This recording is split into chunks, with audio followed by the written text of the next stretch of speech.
Mes chers amis, bonjour. Vous savez quoi? Et si je vous disais qu'il existe quelque part dans le monde un peuple noir avec des cheveux naturellement blonds? Non, non, ce n'est pas une blague. Et surtout, ce n'est ni une coloration, ni un métissage récent avec des Européens. Ce peuple existe vraiment. On les appelle les Mélanésiens. Et plus précisément, les Mélanésiens des îles Salomon. Un pays dont on parle très peu. Et pourtant, il est bien réel. Les îles Salomon se trouvent en Océanie, dans l'océan Pacifique, au nord-est de l'Australie et à côté de la Papouasie-Nouvelle-Guinée. C'est un archipel composé de centaines d'îles, exactement comme les Seychelles où j'ai vécu pendant 1 an. C'est un État indépendant reconnu par l'Organisation des Nations Unies depuis 1978. Mais attention, indépendant ne veut pas dire couper tous les liens. Les îles Salomon sont bien un pays souverain, mais qui a choisi de garder le roi Charles III comme chef d'État symbolique. On appelle cela une monarchie constitutionnelle. Les îles Salomon n'ont donc pas de président. C'est une monarchie constitutionnelle, exactement comme le Canada, l'Australie, la Jamaïque ou encore la Nouvelle-Zélande. Eh oui, beaucoup de gens l'ignorent, mais tous ces pays que j'ai cités, leur chef d'État est le roi Charles III du Royaume-Uni. Et sur place, le pays est dirigé par un premier ministre. Dans les îles Salomon, on parle l'anglais, bien évidemment, qui est la langue officielle. Mais surtout, il y a une langue au quotidien appelée le pidgin, qui est un mélange d'anglais simplifié et de langue locale. Mais ce n'est pas le même pidgin que celui du Cameroun, du Nigeria ou du Ghana. C'est un peu différent. Et tenez-vous bien, il existe plus de 70 langues locales. Oui, plus de 70 langues dans cet archipel de 28 000 et poussières de kilomètres carrés. Mais ce qui intrigue le monde entier, ce n'est pas seulement leur culture. C'est qu'une partie de la population présente une particularité incroyable. Des hommes, des femmes, des enfants à la peau noire, aux cheveux crépus, mais blonds, naturellement blonds.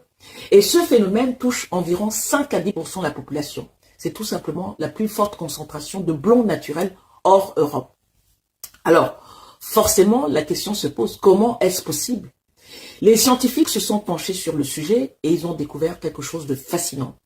Une mutation génétique sur un gène appelé TYRP1.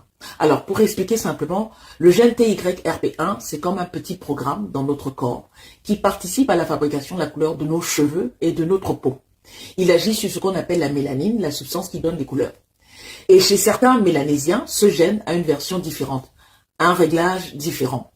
Résultat, les cheveux deviennent naturellement blonds, sans coloration, sans transformation, sans intervention extérieure. Et attention, point très important, ce blond n'a rien à voir avec celui des Européens. Et là, il faut être très clair, ces populations n'ont pas attendu les Européens pour exister. Les Mélanésiens des îles Salomon vivent dans cette région depuis des milliers d'années, bien avant l'arrivée des colons britanniques. Ils avaient déjà leur culture, leur langue, leur tradition. Les Européens ne sont arrivés que tardivement, à la fin du 19e siècle. Donc non, ce phénomène de cheveux blonds n'est pas né de la colonisation. Ce peuple n'est pas le résultat d'un mélange récent. C'est un peuple ancien qui a traversé le temps. Les chercheurs sont formels. Ce n'est pas du métissage récent. Ce n'est pas une influence extérieure. C'est une mutation unique, apparue indépendamment. Autrement dit, la nature a produit ailleurs dans le monde un blond totalement différent. Et ça change tout, parce que ça nous oblige à revoir beaucoup d'idées reçues. Ça nous rappelle que la couleur de peau ne définit pas tout. Les cheveux ne racontent pas toute une histoire et l'identité humaine est bien plus complexe que ce qu'on nous a appris. Le monde est vaste, le monde est surprenant. Et surtout, il ne rentre pas dans les cases que nous avons construites. Alors, la prochaine fois que quelqu'un affirme avec certitude ce qui est possible ou impossible, dis-lui simplement, le monde est plus grand que ce que tu crois. Et parfois, il suffit d'aller regarder ailleurs pour comprendre à quel point nous avons encore beaucoup à apprendre. Je suis Alice Thiomté, restons curieux, restons vrais.